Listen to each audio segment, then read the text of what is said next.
Well, Murphy, I'd say it's probably best to say it wasn't a vintage game of football, but 3 points is the most important thing tonight. Yeah, look, it was never going to be pretty. You know, Bray have set themselves up to be a team this year to be hard to beat. They close you down very quickly as well, so it's very hard to get a foothold in the game. To be fair, they came out of the blocks very, very well. But what we've been able to do as a group this year has been able to keep ourselves in games, and we were able to do that again this evening. In a week's time, nobody will talk about the game; they'll only look at the result. That's just how football people are. You know, I'm just glad that we were able to get over the line. It was very much a well-earned, hard 3 points. We had to do the dirty side of the game this evening very well, and we did that. We defended our 18-yard box very, very well, limited Bray to very few chances, and then we were able to create 1 or 2 chances of our own, and thankfully David and Tony got in the score sheet. That's certainly a rarity, I would say. David Cawley and Tony McNamee scoring in the same game, so they're delighted in there. I'm delighted because again it shows a different side to us. We went to Treaty, we were magnificent for 90 minutes in Treaty, and all I said to them was, don't worry about the performance, just worry about the result today. Just try and back up Treaty's performance with another big result. And they did that, and they had to do it a different way, but you got to give credit to Bray for that. Yeah, I suppose when you first went to meet David in the off season, you wouldn't have said, I want you to come up and score a pile of goals for us. You know, it's not something he's been renowned for, but you know, it's 2 goals for him now and 2 cracking finishes as well. You know, it's something he's got in his locker. Yes, look, the thing about David is he's enjoying his football again. You know, and the reason I know that is because I was once David Cawley. When you're getting to the other side of 30, and you know you haven't that much long left in the game, you want to enjoy your final 2-3 years, if that's what it is to a max. You don't want it to be a hard slog, and he's got a good ally in McNamee. The 2 of them are magnificent together. You know them as well, Nigel. You've been in and around their company, and they're brilliant for our changing room.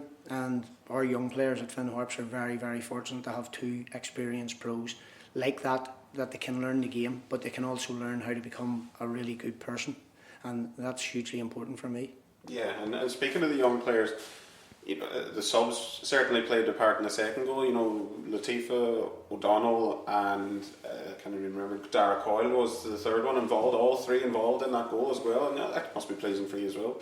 No, look here, every game this year, the substitutions have had an impact in every game. Even the Kerry game, they had an impact, but we didn't get the goal we deserved. But every game have had an impact. Again, Sean's had to bide his time and be patient.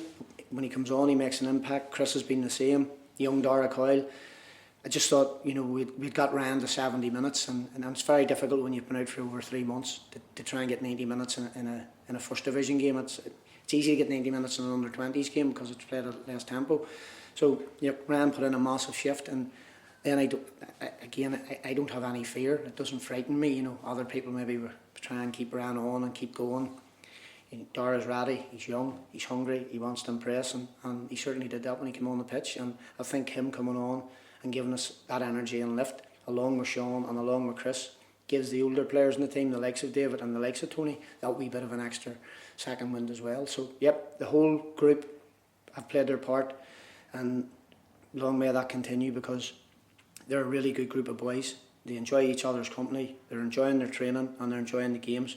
So, you know, a happy player is a good player, and at the moment we have 22, 23 happy players. So, and we're getting results off the back of that. Yeah, and I suppose you don't really like to single any specific player out. You know, as the defence today, goalkeeper and the back 5, if you want, superb again. You know, another clean sheet. But the man up top again, you know, I suppose they kind of going under the radar again. It hasn't been, the goals have sort of started to dry up, but the performances certainly haven't from success. Oh no, here, every one of them, you could stand and speak about each and every one of them in a contribution that they've made to some part of the season, going right back to the first day of the season when Mbuli comes off the bench and scores the winner. So they've all played a huge role. Success gives us something different. He was just absolutely knackered today. I think he's played every 90 minutes up until the day we took him off for 10 minutes to go, because we also have to be conscious of the fact that we have a game on Friday, and we certainly need them for that game on Friday, and we need them, refreshed and ready for it. But again, they've all put in massive shifts. They deserve their day off tomorrow, spend a bit of time with their family, and then back in Wednesday, and then let's get ready for UCD on Friday, which will be a hugely difficult game. A team coming down from the Premier Division who will have aspirations of wanting to go back up. So we just have to be in Wednesday, get ourselves ready, and then on to Friday.